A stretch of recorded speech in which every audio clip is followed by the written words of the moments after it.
السلام عليكم ورحمة الله وبركاته. الحمد لله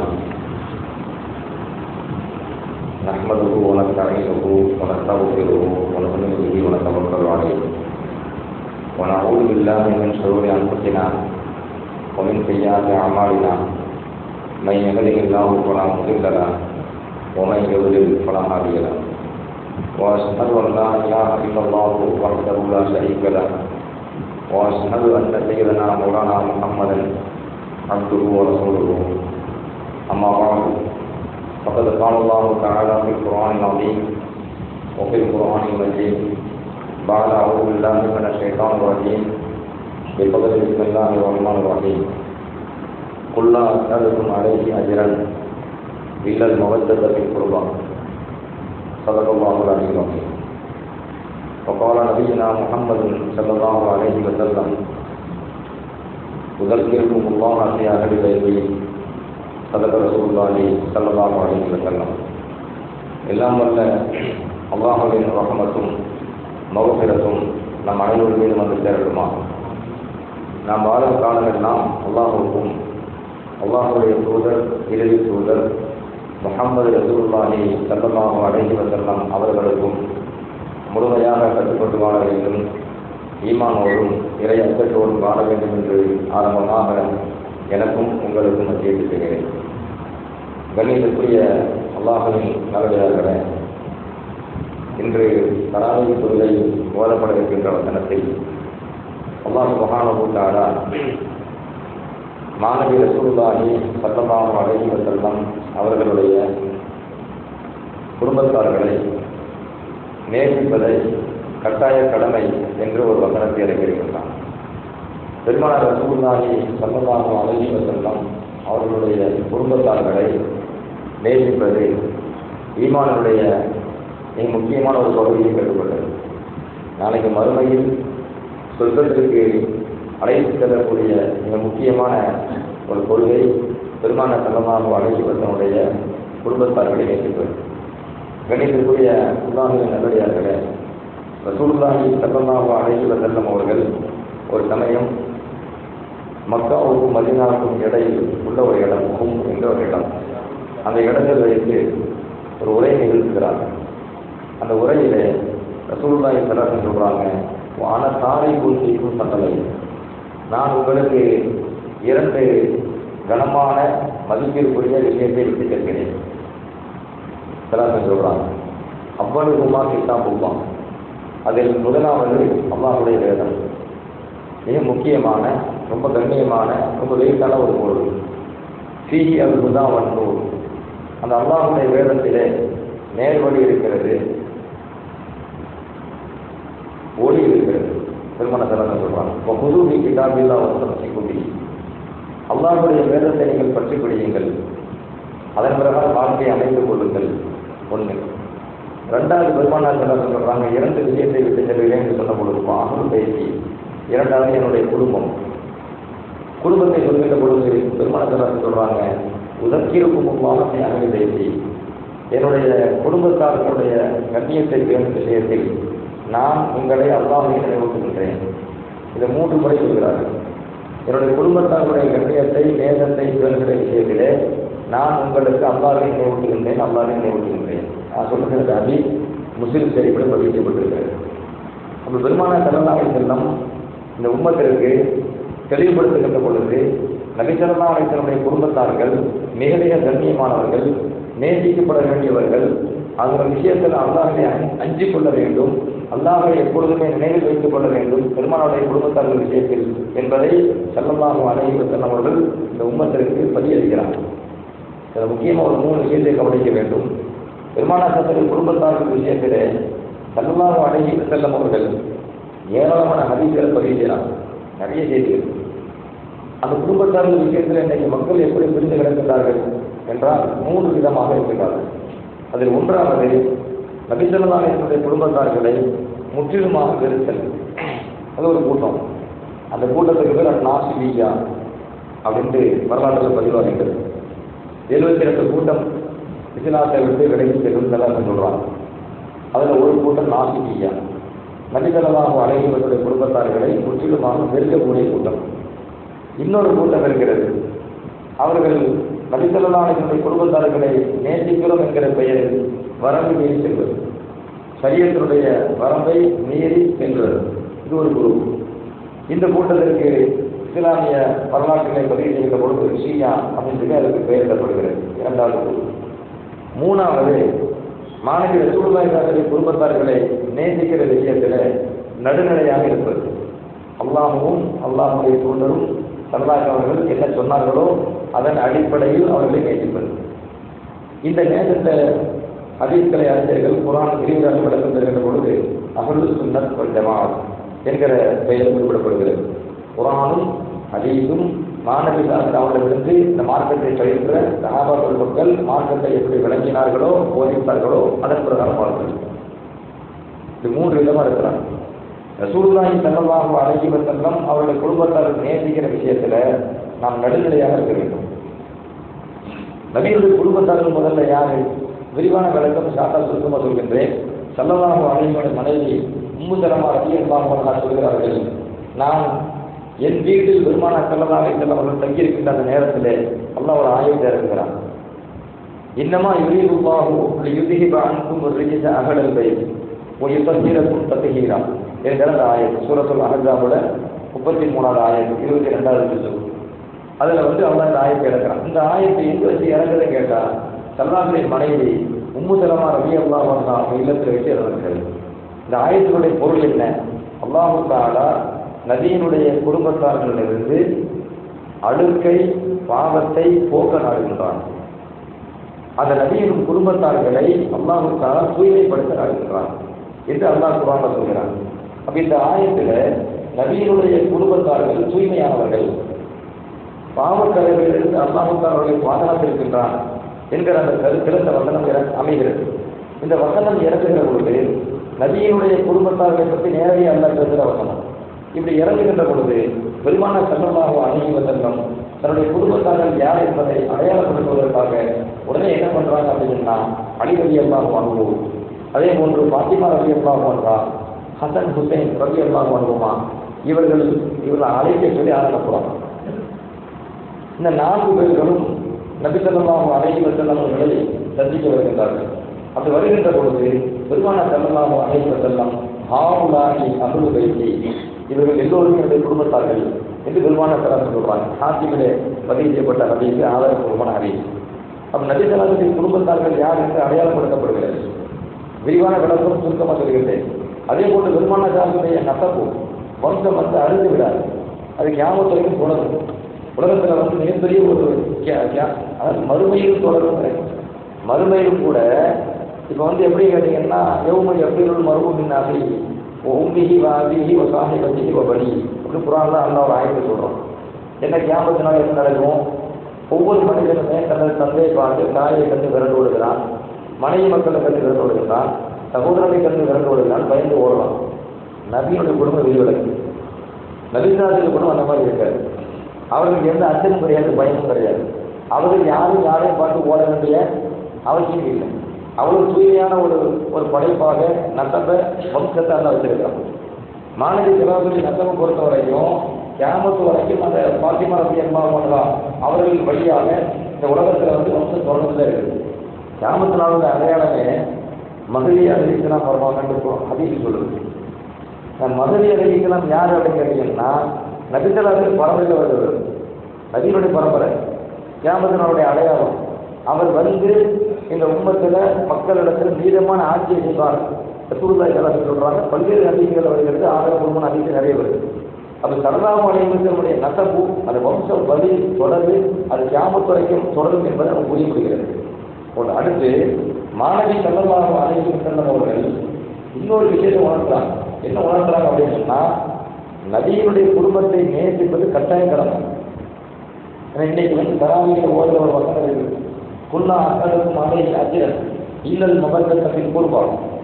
அல்லாஹ் நபியை பார்த்து சொல்றான், நபியை நீங்கள் சொல்லுங்கள், உங்கள் உம்மத்திடம் மக்களிடம் சொல்லுங்கள், நான் அக்கலுக்கும் அலை அஜிரன், நான் உங்களிடத்துல எந்த கூடியும் கேட்கல, இல்லல் மபர்கத்தின் கூறுபாடு, ஆனால் என் குடும்பத்தார்களை நீங்கள் நேசிக்க வேண்டும் என்பதை நான் கேட்கிறேன். அல்லாஹ் சொல்ல சொல்றான். அப்ப நபித்தரனாக குடும்பத்தை நேசிக்க வேண்டும் என்று நபித்தை அல்லாஹ் சொல்ல சொல்றான். அப்ப இந்த ஆயத்தை இறங்குகிற பொழுது சஹாபாக்கள் நபித்தரனாக கேள்வி கேட்கிறாங்க, யா ரசூலல்லாஹ், அல்லாஹ்வின் தூதரவர்களே, ஒமன் கராத்துக ஹாவுலாயி அல்லதீன வஜபத் அலைனா மபத்தத்துஹும், எந்த குடும்பத்தை உங்கள் குடும்பத்தார்கள் நேசிப்பது கடமை என்று அல்லாஹ் எங்களுக்கு சொன்னானோ அந்த உங்களுடைய உறவு யாரு? அல்லாஹ் எங்க கடமையாக்கி செய்யலாம், நேசிக்கிறது கடமையாக்கிட்டான். உங்களோட சொல்றான், நாங்கள் அதை கேட்டுதான் ஆகணும். அப்ப உங்கள் குடும்பத்தை நேசிப்பது கடமைன்னு சொன்னாங்க. அந்த குடும்பத்தார்கள் யார் என்று பெருமானார் ஸல்லல்லாஹு அலைஹி வஸல்லம் சஹாபாக்கள் மக்கள் கேள்வி எழுப்பிய பொழுது அலிபின் ஃபாத்திமா வபுனாஹுமா, அலி ரலியல்லாஹு அன்ஹு அவர்களும் ஃபாத்திமா ரலியல்லாஹு அன்ஹா அவர்களும் அவர்களுடைய இரு பிள்ளைகளும் தான் என்று பெருமானார் ஸல்லல்லாஹு அலைஹி வஸல்லம் சொன்ன செய்தி தபரானிலே பதிவு செய்யப்பட்டிருக்கிறது. இன்னொரு ஹதீஸில் ஸல்லல்லாஹு அலைஹி வஸல்லம் இல்ஸமு மவத்தத்தன அஹலல் பைத், அருமை மக்களே, நபியினுடைய குடும்பத்தார் ஆகிய எங்கள் குடும்பங்களை நீங்கள் நேசிப்பது கடமை நபிகள் சொல்லுவாங்க.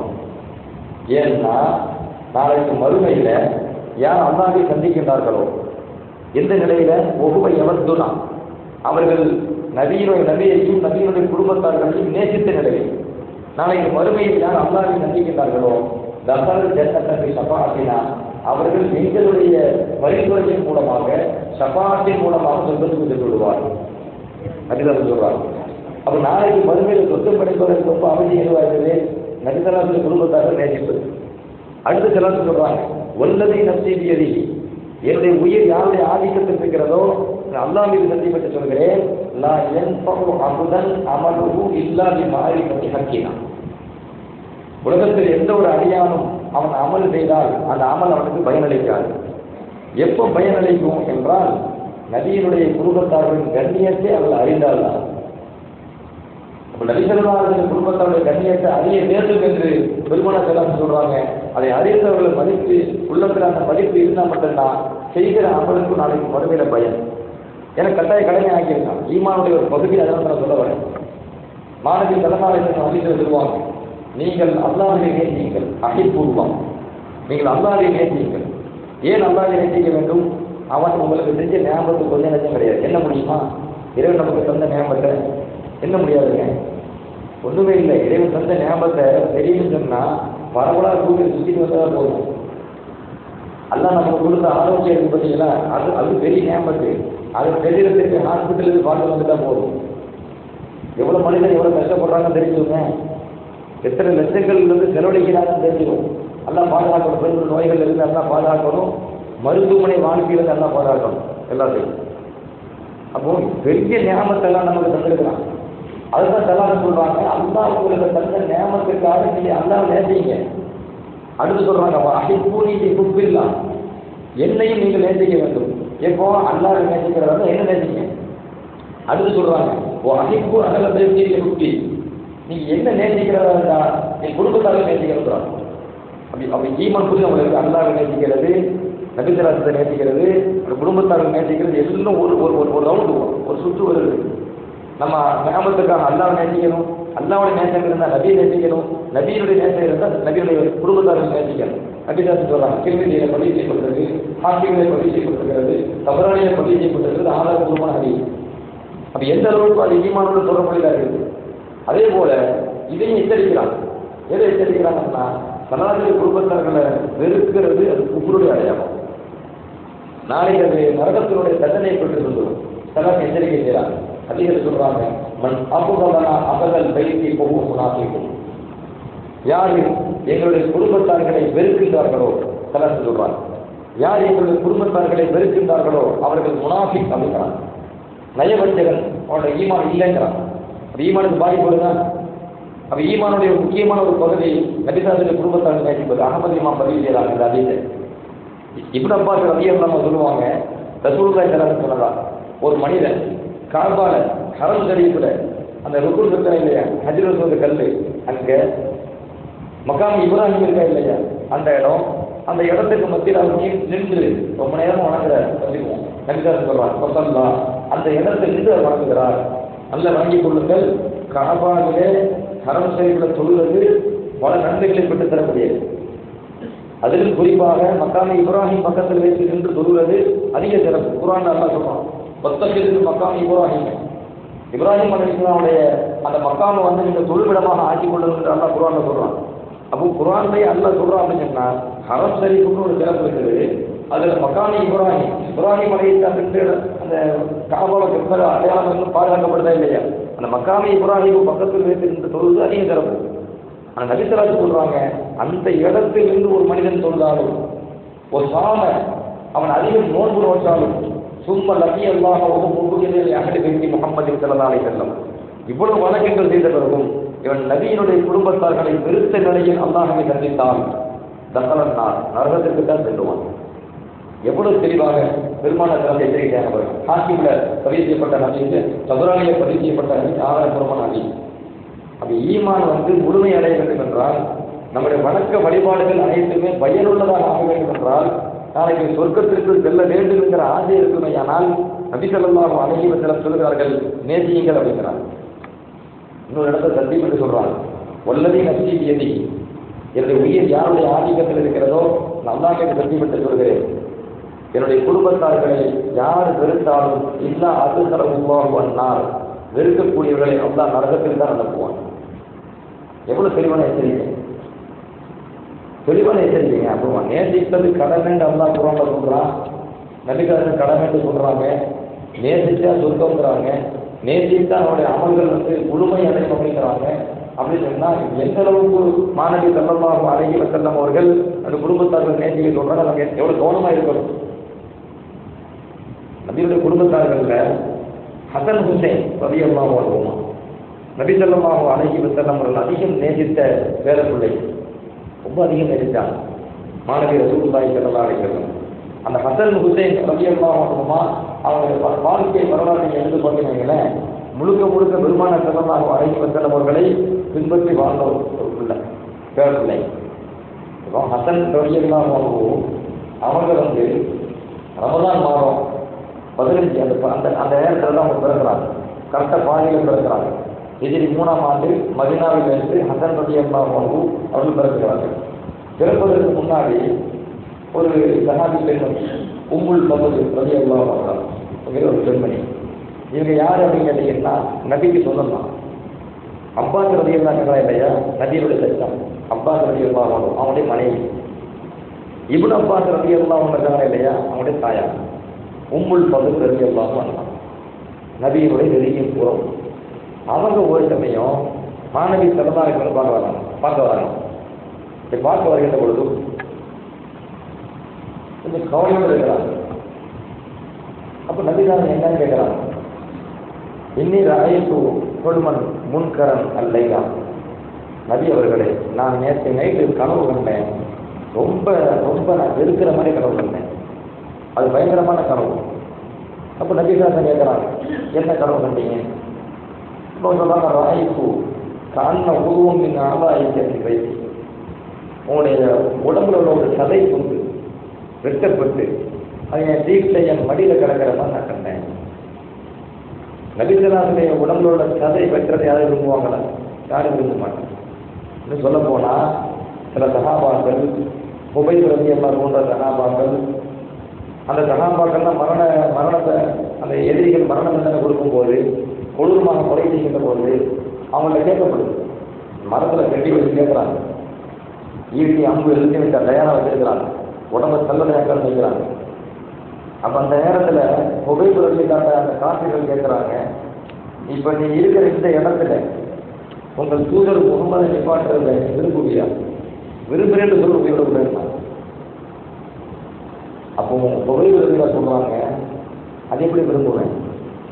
நான் என் வீட்டிலே என் மனைவி மக்களோடு சந்தோஷமான நிம்மதியாக நான் இருக்கின்ற அந்த வேளையில் பெருமான ஸல்லல்லாஹு வீதியில் நடந்து செல்கின்ற பொழுது அவன் காலில் ஒரு முள்ளு குத்துச்சு நினைக்கிறேன், என் சந்தோஷமாக போயிடும்.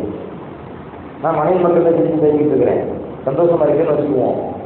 நபிதாசிரியர் காலில் ஒரு முள்ளு குத்திருச்சுன்னு எனக்கு செய்தி வந்துட்டா எனக்கு அது கவலையாக மாறிடும். என் குடும்பம் எனக்கு குடும்பத்தோடு இருக்கிறது எனக்கு மகிழ்ச்சியாக இருக்காது. முள்ளு தைப்பதையே நான் ஏற்றுக்கலையே, இந்த இடத்தில் பெருமானாக தொங்க போகிறத நான் ஏற்றுக்கோனான்னு கேட்டான். என்ன கொல்ல போறீங்க, இந்த மாதிரி நபிகளாக கொள்றதை நான் ஏற்றுக்கோனான்னு கேட்டான். உயிர் போக போகுது, அந்த நேரத்தில் உயிர் போயிட்டு உறுதியாக தெரியுது. ஆனாலும் உபயோகத்தை எல்லாம் ஒரு காலில் ஒரு முள்ளு தைப்பதை கூட விரும்பலை. நபிகள் காலில் அதுக்கப்புறம் அவங்க கொலை செஞ்சுட்டாங்க. உபயோகம் ரொம்ப கடுமையாக கொடூரமாக கொலை செஞ்சாங்க. வரலாறு பதிவாயிருக்கு. அப்போ தன் உயிரை நபிகளாரினுடைய கண்ணியத்தையும் மரியாதையை பாதுகாப்பதற்கு தன் உயிரை கொடுக்க துணிந்தவர்கள் சஹாபாக்கள். எப்படி சதத்துண்டு வெட்டி மடியில் கிடக்கிறாங்க கனவு கண்டதை என்று விரும்புவாங்க. அப்போ உங்கள் சொந்தங்கள் அதிகமாக வந்தா தான் கண்ட கனவு நபிகார்கள் சொன்ன உடனே நபிகார்கள் சொன்னாங்க ரகைத்தி கைரா, இது கெட்ட கனவுடைய நல்ல கனவு தானே தான். எல்லாத்தையுமே நம்ம கனவு பார்த்து பயந்துடுவோம். அது கெட்ட கனவு நம்மளாக நினைச்சுக்குவோம். அந்த கனவுக்கு விளக்கம் சரியான விளக்கம் தெரிஞ்சுங்கன்னா நமக்கு ஒரு சந்தோஷம் வரும். இங்கே விஷயம் என்ன கேட்டால், அந்த பெண்மணி சஹாபி பெண்மணி வந்து கனவு நேரடியாக புரிஞ்சுக்கிட்டாங்க. கனவு எல்லா கனவையும் நேரடியாக புரிய முடியாது, புரியவும் கூடாது. அதே போல் எல்லாரும் விளக்கம் சொல்லக்கூடாது. கனவுக்கு விளக்கம் சொல்வது கருதியான மாத்திரம்தான் கனவுக்கு விளக்கம். கனவு என்பது சிறந்த தனி பாடம். இப்போ நபிகள் சொல்றாங்க ராயத்தி கைதான், நீங்கள் நல்ல கனவு தான் கண்டீங்க. என்ன சலிது பாத்திமா குலாமன், என் அருமை மகள் பாத்திமா ஒரு குழந்தை ஆண் பிள்ளை பெற்றிருப்பாங்க. அப்போ நமக்குள் நம்ம சதத்து உண்டு தானே, அதைத்தான் சரத்து சொல்றாங்க. நீங்கள் பார்த்த சதத்து உண்டு என் உடம்புல வெட்டி வரதா இல்லை, என்னுடைய வம்சம் உங்க மடியில் வளரும். பாத்திமா ரவி அல்லா ஒரு ஆண் குழந்தை பெற்றிருப்பார்கள். அது உங்கள் மடியில் வளர்ந்தீங்கன்னா பால் கொடுப்பீங்க அந்த பிள்ளைக்கு.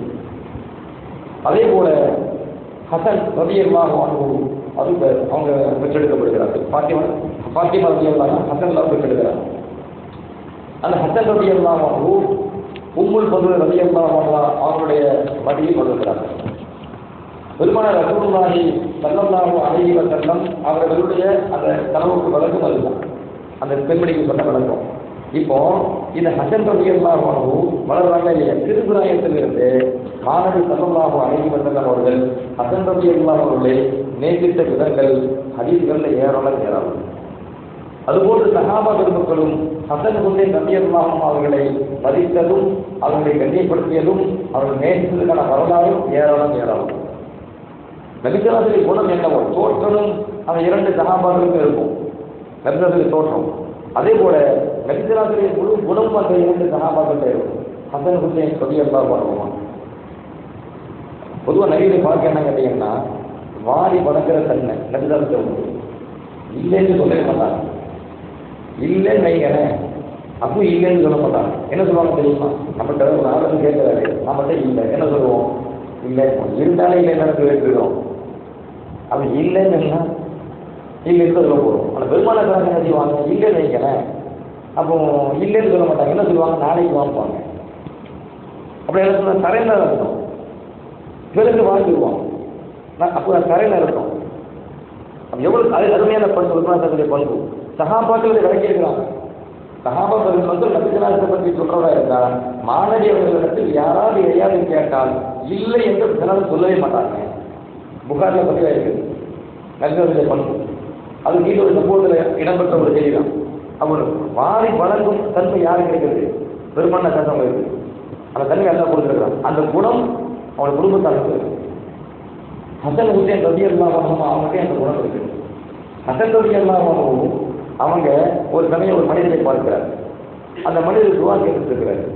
அது வறுமை ஏற்பட்டு துவா கேட்கிறார், என்னுடைய வறுமை போகணும், எனக்கு பொருளாதாரம் தேவைப்படுது. ஏதோ ஒரு குறிப்பிட்ட ஒரு தொகை அவர் கேட்கிறார். ஒரு 10,000 திருகம் அவருக்கு தேவைப்படுது போல, ஏதோ கஷ்டத்தில் இருக்கிறார். அது இருந்தாலும் பார்வும் சரியாக போடும். அப்படி கேட்டுக்கொண்டு இருக்கும்போது இதை யார் கவனிச்சுட்டா, ஹசன்லாம் கவனிச்சிட்டாங்க. ஹசன்லாம் கவனித்த உடனே 10,000 திருகத்தை எடுத்து அந்த மனிதர் கொடுத்தார். 10,000 தீனார் திருகம் ரெண்டு இருக்கு. அரபு நாட்டில் உள்ள அந்த விலை சொல்ற திருகம் அப்படின்னு சொன்னா வெள்ளி காசு. அது 10,000 திருகம் சொன்னா அது பல லட்சத்துக்கு போற காசு. அது பல லட்சத்துக்கு போற காசை கொஞ்சம் கூட யோசிக்காம அந்த மனிதனுடைய வறுமையை தெரிந்த உடனே அல்லாட்ட ஒரு முறையிட்டு கேட்டு கஷ்டப்படுறத பார்த்த உடனே டக்கு 10,000 திருகத்தை எடுத்து கையில் கொடுத்துட்டாரு. அப்படின்னு சொன்னா எவ்வளவு பெரிய அந்த வாரி வழங்கும் பண்பல் அந்த தண்ணி எல்லாம் கொடுத்துருக்கிறான். ஹசன் ரலியல்லாஹு அவங்க எப்பவுமே நபிகள் சமாளிதான். யாரும் வந்து எதை கேட்டாலும் இல்லைன்னு சொல்ல மாட்டாங்க. ஒரு சில அவங்களை கேட்கப்பட்டுச்சு, ஐக்கிய செடி நராக்கலா கருத்து காயிலா ஒய் கூத்தாரா காட்டத்தை, நீங்க பயணத்தில் ஒட்டகத்தில் ஏறி உட்காந்துருக்கீங்க, பயணத்துக்கு கிளம்பி போறீங்க, அப்படி போகிற நேரத்தில் உங்கள்கிட்ட யாராவது உதவி கேட்டாலும் அவங்க வருத்தப்பட்டுக்கிறீங்களே, ஏன் அப்படி கேட்குறாங்க. பொதுவாக நம்ம முக்கியமான வேலை அப்படி யாருக்கும் இறங்கி உதவி செய்யறதில்லை. இவர் என்ன செய்வாங்கன்னா, ஹசன்ல என்ன செய்வாங்கன்னா, ஒரு பயணத்தில் போகிறாங்க, ஒட்டகத்திலே முதல்ல போயிட்டு இருக்காங்க, யாராவது கேட்டாங்கன்னா பயணத்தை நிறுத்திட்டு வாகனத்தை நிறுத்திட்டு இறங்கிட்டு கொடுப்பாங்க. அவ்வளவு பெரிய வல்லல் தருமை. அப்போ உடனே அவங்க சொன்னாங்க, அழகான கேள்வி, அழகான பதில். முக்கியமான கேள்வி நீங்கள் இருந்தாலும் யாரு கேட்டாலும் நீங்கள் மறுக்க மாட்டீங்க, டக்குன்னு கொடுக்குறீங்க. எதுக்காக கேட்டாங்க. அப்போ ஹசன்ல சொன்னாங்க, இன்னி பில்லாஹி சாயிலும் ஒப்பினி ராகிபுன், நானே அல்லாட்ட கேட்டுக்கிட்டு இருக்கிறேன், நானே அல்லாட்ட கேட்டுக்கிட்டு இருக்கிறேன், அல்லாட்ட கேட்கணும்னு விரும்புகிறேன், நான் கேட்பதை இறைவன் சரணன்னு விரும்புகிறேன். அப்படி இருக்கும்போது நானே கேட்பவனா இருக்கிறேன், கேட்பவனா இருந்துக்கிட்டு என்னிடத்தில் கேட்டு வருவதை எப்படி நான் தடுப்பேன்? அது எனக்கு வெக்கமா இருக்குன்னா. அடுத்து சொன்னான், ஒலிந்தமான அம்மதனி ஆதத்தன், அல்லாஹ் எனக்கு ஒரு பழக்கத்தை வைத்திருக்கின்றான். என்ன பழக்கம் என்றால், நான் என் ரப்பிடத்தில் எதை கேட்டாலும் என் ரப்பு எனக்கு தந்துவிடுகிறேன். அம்பதனி ஐயத்தில் நமக்கு அழைங்க, நான் என் ரப்பிடத்தில் எதை கேட்டாலும் என் ரப்பு உடனே எனக்கு தந்து விடுகின்றான். அதனால நான் என்ன பழக்கத்தை உண்டாக்கி வச்சிருக்கிறேன், அல்லாஹ் எனக்கு ஒரு பழக்கத்தை வச்சிருக்காங்களே, அப்படி நான் எனக்கு என்ன பழக்கத்தை வச்சிருக்கேன், அப்பத்து நம்பியிலாளர் தான். என்னோட மக்கள் யாராவது என்கிட்ட கேட்டு வந்தா அவங்களுக்கு நான் கொடுக்கணும் என்பதை நான் பழக்கமாக்கிட்டேன். அடுத்து காரணம் சொல்றாங்க, அஷ்டாயின் கசகத்துள்ள ஆதத்தை முன்னாடி அது ஆதாரம். நான் என் பழக்கத்தை நிறுத்திவிட்டால் இறைவன் அவன் பழக்கத்தை நிறுத்தி விடுவான் என்று பயப்படுகிறேன். நான் என்ன கேட்டால் அவன் தரான். அப்ப என்னிடத்தில் மக்கள் கேட்கும்போது தரத்துக்கு இருக்கும்போது நான் கொடுக்கதானே செய்யணும். நான் என் பழக்கத்தை நிறுத்திவிட்டால் என் ரப்பு அவன் பழக்கத்தை நிறுத்தி விடுவானோ என்று நான் அஞ்சுகிறேன் என்று ஹசன் ரலியல்லாஹு அன்ஹு அவங்க சொல்றாங்க. அப்படின்னு சொன்னா அது எந்த அளவுக்கு இந்த சமூகத்தில் கொடைத்தன்மை இருக்குது என்பது உணர்த்துறாங்க வாழ்க்கையின் மூலமாக. ஒரு சமயம் 3 சஹாபிகள், ஹசன் ரலியல்லாஹு அன்ஹு, ஹுசைன் ரலியல்லாஹு அன்ஹு, அப்துல்லாஹ் இப்னு ஜஅஃபர் ரலியல்லாஹு அன்ஹு, 3 எல்லாரும் குறைஷிகள், நபியோட குடும்பம் குறைஷ் வம்சம். நீங்க ஹஜ்ஜிக்கு கிளம்பி போறாங்க. இந்த ஹஜ்ஜிக்கு போகும்போது பாதைகள் இடையில கடும் பஞ்சு. இப்போ மாதிரி அந்த காலம் கிடையாது. நீண்ட நெடிய பயணம். இப்போ எல்லா இடத்துலையும் ஹோட்டல் இருக்கும், உணவகங்கள் இருக்கும், சாப்பிட்ற தேவை டக்குனு போய் சாப்பிட்டோம்னா. அப்போ நீண்ட பயணத்துக்கு கிடையாது, காலை கடந்து போகணும். உணவு காலியாயிருச்சு, தண்ணி போயிருச்சு, காலியாயிருச்சு, எல்லாம் தீர்ந்து பசி தாகம். இந்த நேரத்தில் அந்த காற்று பகுதியில் ஒரு குடிசையை பார்க்கலாம். இந்த 3 சஹாபாக்கள் அந்த குடிசைக்கு நேராக போகிறாங்க. ஏதாச்சும் உதவி கிடைக்கிட்டு போகிறாங்க. போனாங்க. ரொம்ப வயதான ஒரு மூதாட்டி, வயது போயிடுது. அந்த மூதாட்டி இருக்கிறாங்க. அவங்கள்ட்ட ஹெல்மிக் ஷராபு, குடிக்க ஏதாச்சும் இருக்கான்னு கேட்குறாங்க. அப்போ அந்த பெண்மணி சொல்கிறாங்க, வயதான மூதாட்டி சொல்கிறாங்க, ஆமாம் இருக்குது அப்படின்னா. இருக்குன்னு சொன்ன உடனே தன்னுடைய வாகனத்தில், அதாவது ஒட்டகம் அல்லது குதிரை, அதை அங்கே இறக்கி கட்டி போட்டாங்க. கட்டி போட்ட பிறகு என்ன தரான்னு பார்க்குறாங்க. பார்த்தா வீட்டில் ஒரு ஆடு இருக்குது. அது வெளிச்சு போன ஒரு ஆடு, பெண் ஆடு, பால் தர ஆடு. இப்போ அந்த பெண்மணி என்ன சொல்கிறாங்க அப்படின்னு சொன்னால், வீட்டில் நீங்கள் குடிக்கிறாரு கேட்டீங்க, இந்த வெளிச்சு போன ஒரு ஆடு, அது கொஞ்சம் பால் தரும், அதனால பாலை கறந்து குடிச்சிங்க. அப்போ ஹசன், ஹுசைன், அப்துல்லாஹ் இப்னு ஜஅஃபர் ரலியல்லாஹு அன்ஹு இந்த 3 பேர்களுமே அந்த அந்த பாலை கறந்து குடிக்கிறாங்க. பசி இருக்குது. ஹல்மின் தஹாம், உணவு எது இருக்குதான்னு கேட்குறாங்க. அப்போ இந்த வயதான பிள்ளைகள் சொன்னாங்க, வீட்டில் உணவுலாம் கிடையாது, இந்த சின்ன ஆடு தான் இருக்குது, வேற எதுவும் இல்லை, வேணா ஒன்று செய்கிறேன், உங்களுக்கு விருப்பம்னா நான் எனக்கு சமைச்சு தரேன். அந்த பெண்மணி பெரிய பணக்காரிலாம் கிடையாது, குடிசை வீடு. அவங்களுக்கு இருக்கிற சொத்து அந்த ஒரு ஆடு தான், அதில் உள்ள பால் தான், அதற்கு தான் வாழ்க்கை ஓடுது. ஆனாலும் அந்த 3 பேர் பசினது கேட்டனால அந்த வயதான மூதாட்டி என்ன செய்கிறாங்கன்னா, நீங்கள் அறுத்து கொடுங்க, நான் போய் விறகு எடுத்துகிட்டு வரேன், நான் உங்களுக்கு சமைச்சு தரேன், அறுக்கிற வரை நீங்கள் பாருங்கன்னாங்க. அவங்க அறுத்துட்டாங்க. அறுத்து முடிஞ்ச பிறகு அங்கேயே உட்காந்து சமைச்சு கொடுக்குறாங்க, சாப்பிட்றாங்க. சாப்பிட்டு முடிஞ்சு இப்போ கிளம்பணும், பசி போயிடுச்சு, தாகம் போயிடுச்சு. இப்போ அந்த இடத்த விட்டு கிளம்பி போகணும். அப்படி கிளம்பி போகும்போது சொன்னாங்க, யா ஹானிகி, அருமை தாய் அவர்களே, நகரும் குறைஷ், நாங்கள் குறைஷி குடும்பத்தை சார்ந்தவர்கள், நுரையீரு நாதல் பற்றி நாங்கள் இந்த மக்கா பகுதிக்கு ஹஜ்ஜிக்காக நாங்கள் கிளம்பி போயிட்டு இருக்கிறோம். இன்ஷா அல்லாஹ் நாங்கள் திரும்பி வருவோம். நாங்கள் திரும்பி வந்த பிறகு நீங்கள் ஏதாவது உதவி கேட்டீங்கன்னா நிச்சயம் வந்து உதவி செய்யணும். ஏன்னா பயணத்தில் அவ்வளவு சாமம் கொண்டு போக முடியாது இல்லை. திரும்பி நாங்கள் வந்த பிறகு இல்லத்துக்கு வந்த பிறகு அவங்க என்ன உதவி கேட்டாலும் நீங்கள் கேளுங்க, உங்களால் உதவி நாங்கள் செய்கிறோம் அப்படின்னு சொல்லிட்டு கிளம்பி போயிட்டாங்க. நீங்கள் கிளம்பி போகிறாங்கன்னா இப்போ வயதான மூதாட்டியுடைய கணவர் கேட்டு வருகிறார். வயதானவர் வந்து பார்த்தா ஆட்டை காணும். என்ன ஆட்டை காணுங்கிறாங்க, அறுத்து கொடுத்தாச்சுங்கிறாங்க. அறுத்து கொடுத்துக்கலாம், அது நம்ம வீட்டுக்கு இருந்துச்சு, நம்ம வாழ்வாழ் தானே, எதுவுமே இல்லைன்னா பாலை கறந்து குடிச்சுக்குவோமே, அதை அறுத்து கொடுத்தீங்கன்னா இல்லை. ஒரு 3 பேர் வந்தாங்க, குறைசிகள்னு சொன்னாங்க, அவங்க மதிக்கணுமா இல்லை, நவீன குடும்பங்களை மதிக்கணுமா இல்லையா, அதுக்காண்டி நாங்கள் செஞ்சோம் அப்படின்னா. அப்போ அந்த வயசானவர் கேட்குறாரு, குறைசிகள் சொன்னாங்களா, அவங்க குறைசி உங்களுக்கு எப்படி தெரியும், யாருக்குதான் கேட்குறீங்க? அவர் கேட்குறாரு, அவங்க குறைசி தான் உங்களுக்கு எப்படி தெரியும், அவங்க யார் சொன்னால் நீங்கள் கேட்குறீங்களா அப்படின்ட்டு அவர் கேட்க, அந்த பெண்மணி இல்லை சொல்கிறாங்க, நம்பிக்கை நம்ம மனசில் நம்பணும் தானே, நம்பிக்கை நிலைக்குள்ள அவர் கோவப்படுறாரு. இது சம்பவம். ஹஜ்ஜிக்கு போனவங்க ஹஜ்ஜி முடிச்சுக்கலாம் வந்தார். இல்லத்துக்கு வந்து இப்போ வீட்டில் வாழ்ந்துட்டு இருக்கிறாங்க. இப்போ ஒரு சமயம் இந்த வயசான மூதாட்டியினுடைய குடும்பம் ரொம்ப கஷ்டம் தாங்க முடியாமல் நீங்கள் என்ன பண்ணுறாங்கன்னா மதீனாவுக்கு போகிறாங்க. மதீனாவுக்கு வந்து தெருவில் கிடக்கிற அந்த சின்ன சின்ன அந்த பேருக்கங்களை போட்டமான இது பண்ணி அதை குறைக்கி அதில் எல்லாத்துக்கும் வருமானம் சொல்லி இந்த மாதிரி தேடி போகிறாங்க. ஒரு கையில் கூட வச்சுக்கு தெரு தெருவாக போகிறாங்க. அப்படி தெரு தெருவாக போகின்ற போது ஒவ்வொன்றையும் கரைச்சி இந்த கூடையில் போட்டுருக்கிறாங்க. அவ்வளோ வருது. அப்போ இதை ஹசன் எல்லாரும் அவர் வீட்டு வாசல் உட்காந்துருக்காரு. அந்த கண்ணாடி பார்த்துட்டாரு. அந்த வயசான பெண்ணை ஏற்கனவே இந்த பெண்ணை பார்த்துருக்காங்க. டக்குனு ஞாபகத்துக்கு வருது. ஆனால் ஹஜ்ஜுக்கு போகும்போது இந்த விதத்தை தான் நம்ம உதவி கேட்டோம். இவ்வளோ வறுமையாக இருக்கிறாங்க, தெருவில் வந்து குறைக்கிட்டு போகிற அளவுக்கு வறுமையாக இருக்காங்க அப்படின்னு சொல்லி டக்குன்னு கூப்பிடுறாங்க. யாரும் தரலாம் தாடி போனி அம்மா நீங்கள் அடையிருக்கிறேன், என்னை யாரும் தெரியலன்னு கேட்குறாங்க. ஹசன் எல்லாரும் அப்போ அந்த அவன் வயசானவங்க ஏதோ ஒரு நிமிடத்துக்கு நடந்ததுன்னா மறந்துடுவேன். அதான் ஆள் முகம் மறந்துடும், சம்பவம் யாரும் இருக்கலாம், முகம் மறந்து ஒரு தடவை தானே பார்த்துருப்பாங்க. அப்போ அவங்க சொல்கிறாங்க, இல்லை எனக்கு யாரும் தெரியல.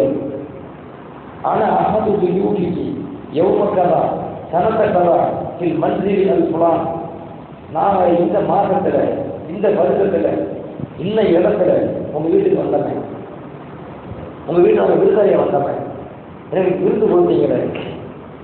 இப்போ அந்த பெண்மணி சொல்கிறாங்க, அப்படி அப்படி அந்த ஊட்டி லட்சம் ஆகிருக்காங்க. இல்லை எனக்கு உங்களை யாருக்கும் தெரியலை, மறந்து போச்சு, ஏன்னா வயசு மறந்து போச்சு. அப்போ ஹசன்ல சொன்னாங்களா, இப்போ இல்லம் தகவல் இப்போ ஆனால் ஆடி உங்களுக்கு என்ன தெரியாதாலும் எனக்கு உங்களை நல்லா தெரியுது. நீங்கள் கஷ்டப்பட்டீங்கன்னா அது எனக்கு தெரியும். நான் ஏற்கனவே சொன்ன உதவி செய்ய சொல்லியிருக்கிறேன். உதவி என் கட்டத்தை வாங்கி கேளுங்க, நான் தரட்டு சொல்லியிருக்கிறேன். ஒன்றும் செய்யலை. உடனே ஹசன் ரதி எல்லாம் உணவும் என் அடிமையை கூப்பிடுறாங்க. கூப்பிட்டு 1000 ஆடுகள், எவ்வளோ பெரிய சொல்லுங்க, 1000 ஒத்த ஆடு அறுத்து கொடுத்ததுக்கு எத்தனை ஆடு கொடுக்குறாரு? 1000 ஆடு, பெரிய மந்தங்க. 1000 ஆடுகள், 1000 தீனார், தீனார்லாம் தங்க காசு, பல லட்சம் 1000 ஆடுகளையும் 1000 தீனார்களையும் அந்த பெண்மணிக்கு கொடுத்து சும்மா அனுப்பலை. சொன்னாங்களா, அடிக்கடி கூப்பிட்டு சொன்னாங்களா, நீங்கள் சும்மா அனுப்பிடாதீங்க, என்னுடைய சகோதரர் ஹுசேன் வீட்டுக்கு அனுப்பி வைங்கன்ட்டாங்க. ஹுசேன் வீட்டில் இருக்கு.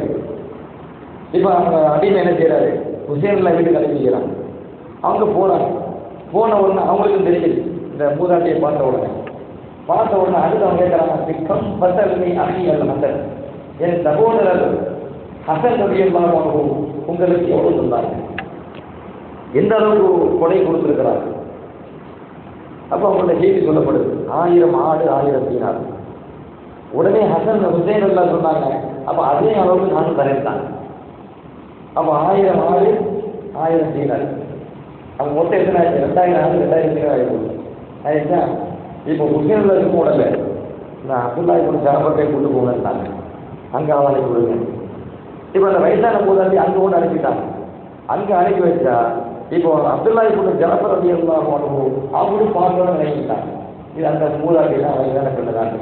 அப்போ அவங்க கேட்குறாங்க, இதுக்கு முன்னாடி எங்கே போயிருந்தாங்கன்ட்டு. ஹசன் ஹுசேன் தாங்கம்மா. அவங்க என்ன பண்ணாங்க, ஆளுக்கு 1000 ஆடு 1000 மிருகம் தீனார் தங்குறாரு. அப்படியா?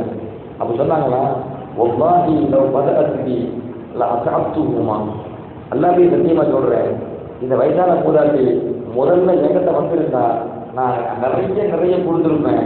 எந்த அளவுக்கு கொடுத்துருப்பேன் அப்படின்னு சொன்னா அவங்க 2 பேருக்கு அவங்க கண்ணமாக போயிடும். அசல் அவங்களுக்கும் உசேன் அவங்களுக்கு கொடுத்தாங்க. அவங்களுக்கு நான் கொடுக்குற அளவுக்கு கொடுத்து கட்டாம போயிடும். அவ்வளோ அதிகமாக கொடுத்துருப்பேன். அவங்க கடைசி என்ன வந்துட்டாங்க அப்படி சொல்லி சொன்னாங்களா 2000 கொடுத்தேன். 2000 2000 தீனார் அவங்கள விட 2 மடங்கு. அவங்க 1000 இருந்தாங்க இல்லையா, நான் ஒரு ஆள் 2000 தரேன். அவங்க மொத்தம் அந்த பெண்மணி கஷ்டப்பட்டு வந்தவங்க மொத்தம் எத்தனை ஆகி போச்சு? 4000 ஆடு, 4000 தீனார். வரலாற்றில் பதிவாகின்றது ஒரு ரஜஅத்து ஓகிய அகலன்னா, ஒரு ரஜஅத்து ஓகிய அகலன்னா. அந்த பெண்மணி ரொம்ப கஷ்டப்பட்டு பெருசுவம் கொடுத்த அளவுக்கு வந்தாங்க வேலையில. அந்த பெண்மணி திரும்பி போகும்போது மக்களிடையே மிகப்பெரிய கோடிபதியாக திரும்பி சென்றாங்க. வெறும் கோடிபதியா மக்கள் பெரிய செல்வந்தர போனாங்க திரும்ப. அப்படின்னா அல்லாஹு தஆலா நபியினுடைய குடும்பத்தார்கள் அந்த உறவுகளுக்கு எவ்வளவு பெரிய அந்த கொடைத்தன்மை அந்த உள்ளத்தை வணங்கிக்காம அது நபித்தர்கள் நசப்படுது. மாணவி சுராசனம் வந்து அவங்க குடும்பத்தை எல்லாம் பாதுகாப்பதை குரான்ல சொன்னாங்க இல்லையா? தூய்மையான வருஷமாக உண்மை ஆக்குகிறது அல்லா குரான்ல சொன்னாங்க இல்லையா? அவங்க தூய்மையான நசத்து எப்படி வாழ்ந்திருக்கிறது? ஏன்னா வரலாறு ஏன் நினைவூட்டுகிறோம் என்றால் ஒரு நேசிக்கிறோம் அப்படின்னு சொன்னா அவங்க வாழ்க்கையை வரலாறு தெரிகிற பொழுது நேசம் அதிகரிக்கும். அது நம்ம அதை பற்றி தெரியாம வாழ்ந்தோம்னு சொன்னா அதை நினைவூட்டப்படுகிற பொழுது அப்போ நம்ம அவங்கள பாசம் வந்துடும். அதுக்காக தான் நம்மளுடைய வாழ்க்கை வரலாறை நம்ம நினைவூட்டி கொண்டிருக்கிறோம். பெருமான ரசூலுல்லாஹி ஸல்லல்லாஹு அலைஹி வஸல்லம் அவங்களுடைய அந்த சஹாபாக்கள், அவங்களுடைய தோழர்கள், அவங்களுடைய குடும்பத்தார்கள், அகல பேருக்கு நசபு எல்லாத்தையுமே நம்ம வந்து வரலாறை நம்ம படிக்கணும் மட்டும் அல்ல, நம்ம பிள்ளைகளுக்கு நம்முடைய குடும்பத்தார்களுக்கு அதை நினைவூட்டி கொண்டே இருக்கிறோம். ஏன் அதை சொல்றேன் அப்படின்னா நபிகளுடைய குடும்பத்தார்களை நேசிப்பது கட்டாய கடமை. அதனால நேசிப்பதற்கு தகுந்த பண்புகளை நாம வச்சுக்கிறோம். இப்ப நபிகளுக்கு நேசிக்கிறது கடமை. பொதுவாக நபியை பார்த்தாலும் நேசம் வந்துடும். கடமை ரெண்டாயிரம் கோரமாக வைங்க. நபியை பார்த்துட்டாலும் நேசம் வந்துடுங்க. ஏன்னா எப்படி எல்லாம் நபியை படைச்சிருக்காங்க தெரியுமா? மிக அழகு, மிக அழகு. ஒரு அழகான ஒருத்தரை பார்த்தா ஒரு வெறுக்க ஒருமை இல்லையா, ஒரு நேசம் ஒருமை இல்லையா, ஒரு ஈர்ப்பு ஒருமை இல்லையா? பெருமானா கலாச்சாரம் உலகத்தில் மிகப்பெரிய அழகா படைச்சிருக்கிறான். அஹ்சனன் நாஸ், சஹாபாக்கள் நபியை பற்றி சொல்லுவாங்க. அஹ்சனன் நாஸ், உலகத்தில் மிகப்பெரும் அழகாக மாணவிதார்கள் இருந்தாங்க. அவங்களுக்கு முன்னால் அது போன்ற ஒரு அழகையும் அவங்களுக்கு பின்னால் அது போன்ற ஒரு அழகையும் நாங்கள் கண்டதில்லை அப்படிங்கிறாங்க. நபியை நேரடியாக கண்ட சஹாபாக்கள் எவ்வளவு பெரிய அழகு. அதே போல பெருமானா ஸல்லல்லாஹு அவருடைய 2 விஷயம் அவரோட நேசிப்பதற்கு இயற்கையா மனித வாழ்க்கையில் உள்ள 2 விஷயத்தை சொல்றேன். ஒன்று, இந்த வெளி தோற்றம் அழகா இருந்தாங்க, ஏதாவது ஒரு நேசம் வரும், ஒரு அன்பு வரும். வெளி தோற்றம் அழகா இருந்தாங்க, இது இயல்பா மனித உள்ளத்தில் அல்லா போட்டது ஒன்று. 2வது, இந்த குணம் செயல்பாடு அதுவும் வந்து நேசம் வரும். ஒரு ஆளுக்கு அழகே இல்லைங்க, அது நல்ல பண்பு, அவர் மேலே நேசம் வருமா வராதா? நேசம் வரும். விளக்குங்களா? இப்போ பெருமானா ஸல்லல்லாஹு அவனை பொறுத்த வரைக்கும் வெளிரங்கமும் சரி உள்ரங்கமும் சரி எல்லாமே அழகு, எல்லாத்தையும் எல்லாம் அழகா இல்லையா? அப்போ நபிசரத்தை பார்த்தா அவங்களுடைய வரலாறு படைச்சா அவங்க மேலே அன்பு கூட தானே செய்யணும். அப்படிதான் எல்லாம் படைச்சிருக்கிறான். நபியினுடைய குடும்பத்தானே எல்லாம் அப்படிதான் படைச்சிருக்கான். அல்லா அவங்களுக்கான அழகா எல்லாம் நிறைய கொடுக்குறான். அவங்களுக்கான நல்ல ஒழுக்கங்களையும் பண்புகளையும் எல்லாம் நிறைய கொடுக்குறான். ஏன் அப்படின்னு சொன்னா இந்த உம்மத்தை அவங்க நேசிக்கணும்னு வரும்போது இந்த வாழ்க்கையை பார்த்தாலும் ஒரு தோற்றத்தை பார்த்தாலும் அந்த அன்பு இயற்கையாக உள்ளத்தில் வரணும் கூட. கண்ணியத்திற்குரிய அல்லாஹ் நல்லடியார்களே, மாணவி ரசூலுல்லாஹி ஸல்லல்லாஹு அலைஹி வஸல்லம் குடும்பத்தார்களை முழுமையாக நேசித்து நாளைக்கு மறுமையிலே அவருடைய ஷஃபாஅத்தின் மூலமாக சொர்க்கத்துக்கு செல்லக்கூடிய பாக்கியத்தை அல்லாஹ் நம் எல்லோருக்கும் வழங்குவானாக.